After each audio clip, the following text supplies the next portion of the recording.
Na pesi bino mote na kombo na Yesu Masia.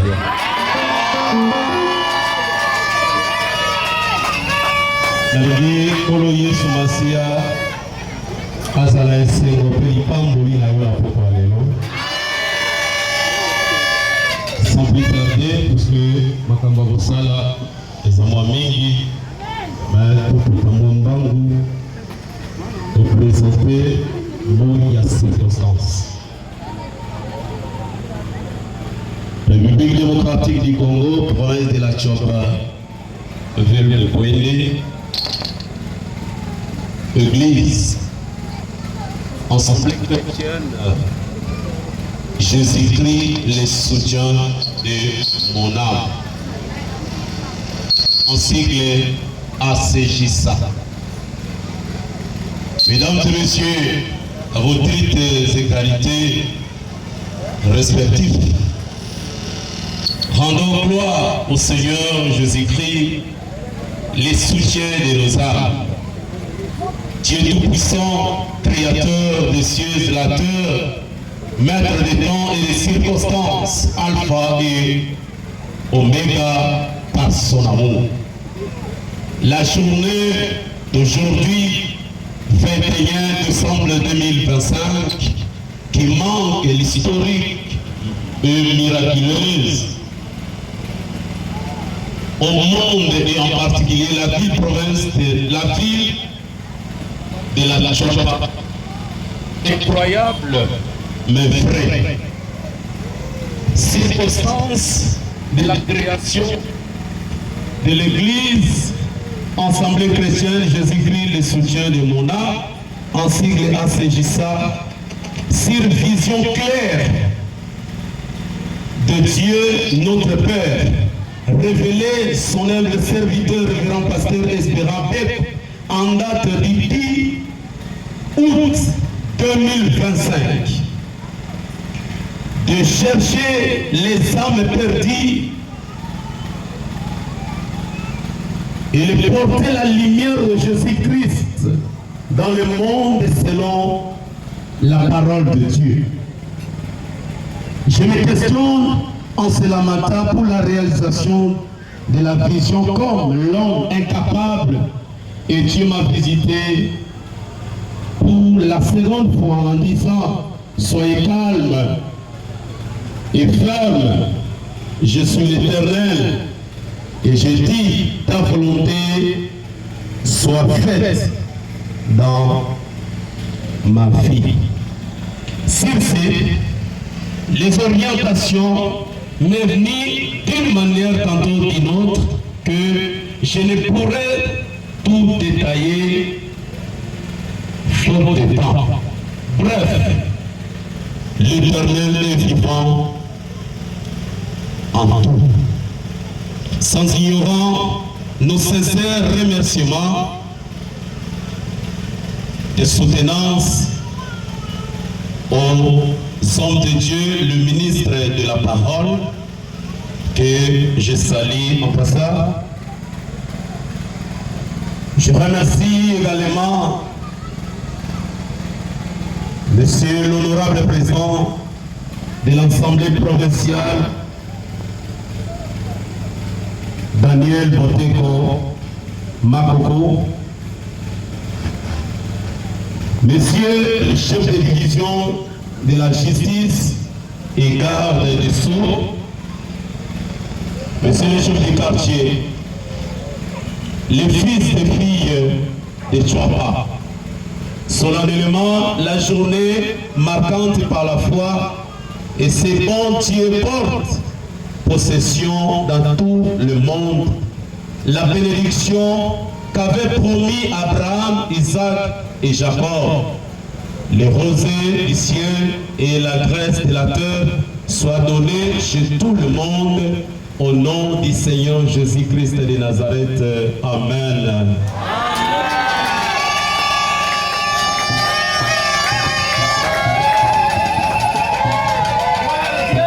C'est moi les amours, vous notez? Mon nom est direct dans le Sakana. Bête mon nom est Bakayaboko. Baki Sana Mamoko, Namamoko. Excusez. Zela.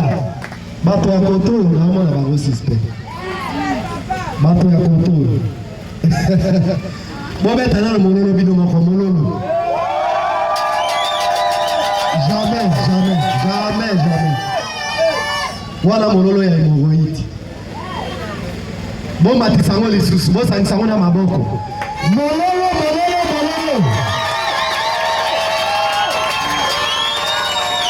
Vas-y, tu as arrangé à 4.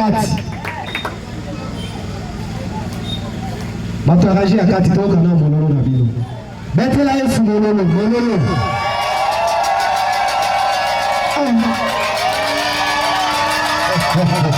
Vas-y, tu as sous ta photo.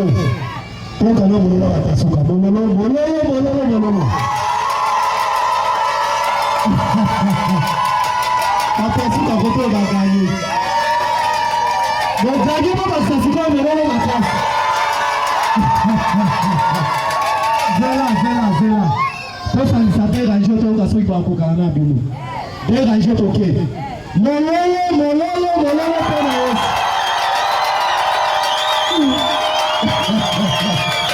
donc, on s'en est dit, c'est bien ça. Mololo. Là, c'est ça, le bon.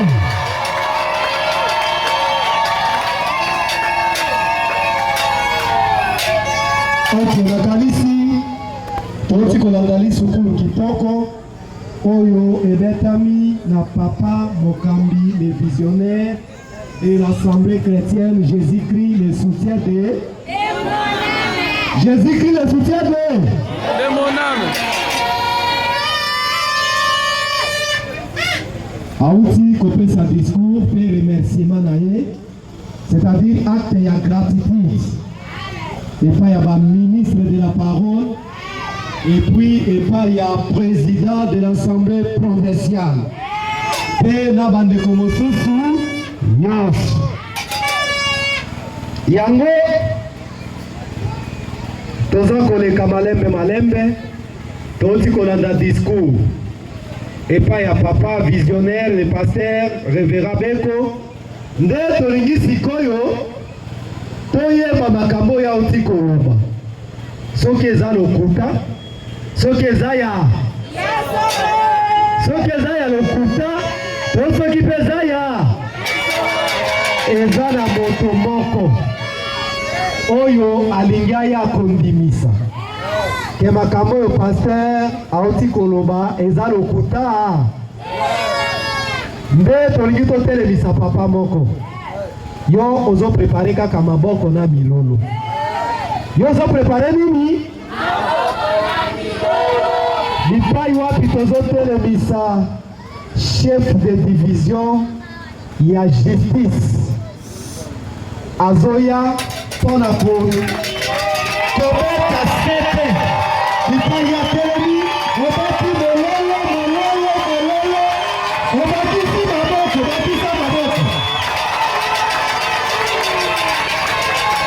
Ok. Merci papa, Vraiment, merci beaucoup. Je suis vraiment ravi de joie parce que je vois dans la salle le premier citoyen. Vraiment, il est homme de Dieu. Azali Montréanza. Pourquoi j'ai dit comme ça? Parce que partout quand vous l'invitez, il répond. Moi étant chef de division provinciale de la justice, je les vois partout là, il y a l'invitation, bien la cérémonie.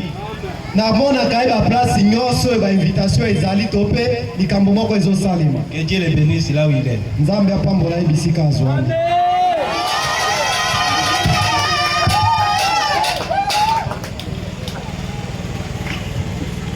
Bandeko boli misangai na komika koloba na lingala moke poete awa toza toujours na 3 catégories de base. Amen. Bao baleki maele bazali baya maele na bao pi baleka na bande l'école te. Yango cérémonie a boyi tolinga ke moto nyonso tu ayuka. Na pas de commencer na pesi nano ma pasteur mbote parce que là où moi je suis venu natika la komona bombote que le pasteur confondi asangana kabuye na motindo boye natika la komona tikanga na utiki makelele ezalaka kaka mais dans la province de la Chouapa ba pasteur bazali ini iyo alors bolingo wana etikala pona bino libela na libela. Et Nabosa Pépé à côté de moi, nous allons na père spirituel pour la chapelle de Ngapila Sambilaka. Le prophète était Kaboto. Ndé nous avons beaucoup la main à Molimo. Ok.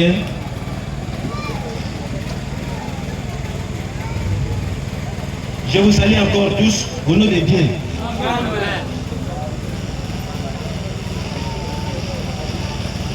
Au nom de son Excellence, ministre d'État, ministre de la Justice et garde des Sceaux, au nom de son Excellence, Monsieur le gouverneur de la province de la Chouapa, et à mon nom, Nkumu Ilonga Chambotko, chef de division, professeur de la Justice et garde des Sceaux. L'ouverture de la première sortie des nouvelles églises dénommées Assemblée chrétienne, Jésus le soutien de mon âme. Écoutant les discours des révérends pasteurs Espéra Beko, conformément à la loi 00 numéro 4 de 2001, du 20 juin 2001, portant désignation générale applicable aux associations sans but lucratif et aux établissements d'intitulé public en République démocratique du Congo, sur son article 8. Je prends acte. Je répète, je prends acte. Et je vous demanderai de respecter les autorités du pays et au respect strict de la loi du pays. Entre autres, l'encadrement et le respect mutuel de l'Église. Pardon. Je vous remercie. Et ce n'est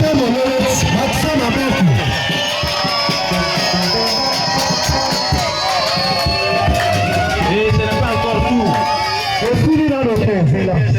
tout. Ce n'est pas encore tout. Maintenant, nous retournons à Lingala.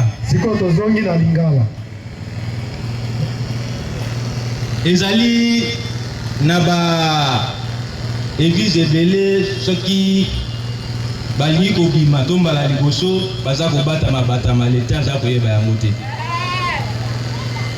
soki lelo bomoni présence na biso awa eli koloba leta ayebi église oyo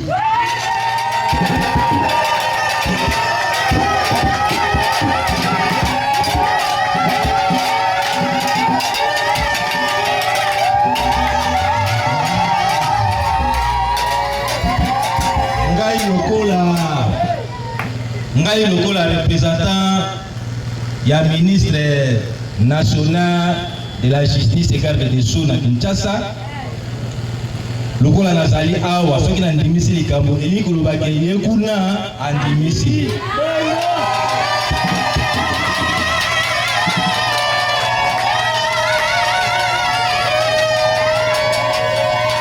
bongo tokosenga pe na baeglise mosusu oyo babatamaka baza kovanda to kobatama na ba personnalité juridique ya baninga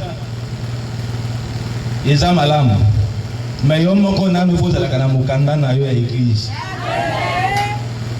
parce que ntango mosusu mpe kokatana moto obatamaki na mokongo na ye mpe akolobaka lelo esili osoka alobi lelo esili yo kosuka wapi il faut ozala na mokanda na yo na yango Monsieur le révérend pasteur amekaki mpe kobundabunda ata soki asilisite basilisaka mpe te bakendeke ndambo oyo azwi akontinue na yango nano asala mosala oyo toyaki na nkete de valabilité malgré losambo esili nano te lokola tokali na Tchouapa tokolinga te ke tokangaka baeglise losambo esili nano te mais na quête de viabilité tondimisi yango mais bosalake bosilisa eloko oyo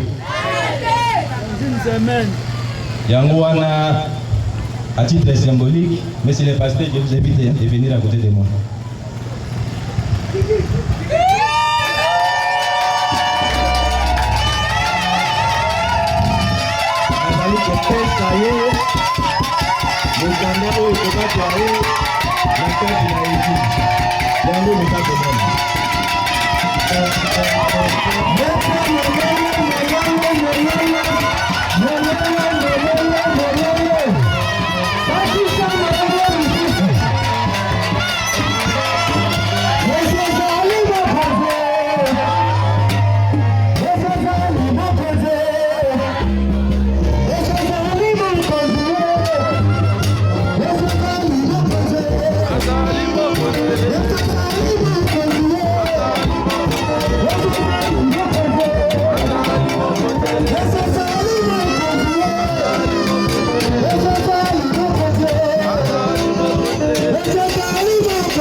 Nossa,